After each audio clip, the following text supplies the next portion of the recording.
The envelope sits on your passenger seat, thick enough that it doesn't fold. You don't count it anymore.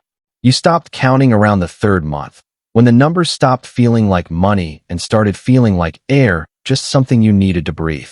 Outside, the city moves in its usual morning blur. A woman pushes a stroller past a bodega. Two kids argue over a bicycle.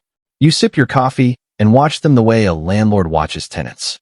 Calm, removed, certain of your position. Your radio crackles, and you turn it down without looking. Dispatch can wait. Dispatch always waits for you. Then your phone buzzes. Not the department phone. The other one. You glance at the screen. It's a number you don't have saved, which means it's someone who was told to use a number you don't have saved. That only happens when something has already gone sideways. You set the coffee down slowly. The cup leaves a ring on the leather. You stare at it. And for a reason you couldn't explain to anyone, that small wet circle pulls you somewhere you haven't visited in a long time, not a memory exactly, more like a smell or a feeling that lived in a different body. The body of a man who used to care what his hands were doing. Because there was a version of you that ironed his uniform the night before.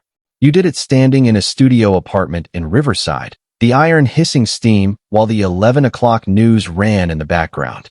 You were 26, 2 years out of the academy, and you believed not blindly, but genuinely that the badge meant something structurally real, that the system had weight, that you were part of that weight. Your first partner, Delgado, used to laugh at that. Not cruelly, more like a man watching someone try to light a cigarette in the wind. The first time you looked the other way, it wasn't for money. It was for him. A traffic stop, a trunk with something in a bag that neither of you commented on, a man named Felix who Delgado clearly knew by name. You drove away. Delgado bought dinner. Nobody said anything. But something in you filed it not as wrong, exactly, as useful information about how things actually worked. The second time was 6 weeks later. This time Delgado handed you $200 in a Wendy's parking lot and said, for the inconvenience. You held it for a long moment. Then you put it in your jacket.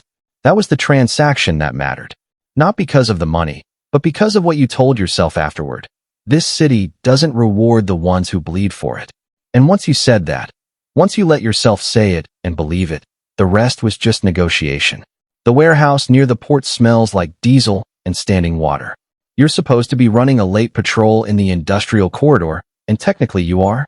You stand near the loading dock while a man named Ortega moves 3 pallets of electronics that cleared customs on paperwork that doesn't match any shipment number in the system. You made sure of that 2 days ago, accessing the manifest database on a terminal at the precinct during a lunch break, changing 4 digits on a form that nobody reads unless someone tells them to read it. Ortega's guys work fast and quiet. He walks over and hands you a gym bag without eye contact, like he's returning something borrowed. Inside, without looking, you know there's $11,000.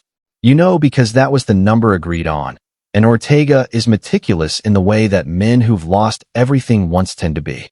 You zip the bag and put it in your trunk beneath the emergency kit. The drive back through the Port District takes 12 minutes. You stop at a red light and a patrol car from a different division pulls alongside you. The officer gives you a nod. You nod back. 2 men in the same uniform, in entirely different professions.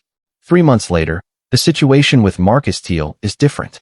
Teal is 22, picked up on a weapons charge that would put him away for 4 years minimum. But Teal also has a brother who runs distribution for the Vargas network, and the Vargas network has been paying you a monthly figure that's covered your car note, your mother's medication, and a down payment on a property in the valley that exists under your cousin's name. You sit across from Teal in the interrogation room and you explain, quietly, that the evidence in his case specifically, the chain of custody documentation has a discrepancy. That discrepancies like that tend to result in dismissals. That you've noticed this discrepancy and you could notify the right people, or you could not. You fold your hands on the table and wait. Teal is smart enough not to say anything. He just looks at you. His brother calls you that evening. By morning, the documentation has been amended, then misplaced. Teal walks out of county holding on a Tuesday, and you're eating breakfast in a diner 4 miles away, reading the sports section like a man with a clear conscience. The first sign is small, a name mentioned in a briefing you weren't supposed to be in. Internal Affairs has opened a case, no subject named, but the language is specific enough that you feel it in your back teeth. You start deleting messages that same afternoon. You change your routine, rotate phones, Stop taking the gym bag in your own car. But paranoia is its own kind of evidence. You start seeing it in the way Delgado stops meeting your eyes. In the way your sergeant asks a question about the Teal case that's 3 weeks too late to be casual. Someone is talking. Someone already has. The raid comes at 5:40 in the morning, which is when they always come, because 5:40 is when the body hasn't remembered yet how to run. For vehicles, 12 agents. Your front door opens before you reach it. You stand in your hallway in a t-shirt, and you look at the badge one of them holds up, and you think, distantly, that you used to iron yours the night before. The cuffs are cold. The morning is quiet. Somewhere down the street, a dog is barking at nothing. It was never about the money. That's what you'll think about for a long time. That you could have named almost any other reason and been more honest. But money is what it was, and the city kept moving, and you thought you were part of its weight. Turns out you were just in the way of it.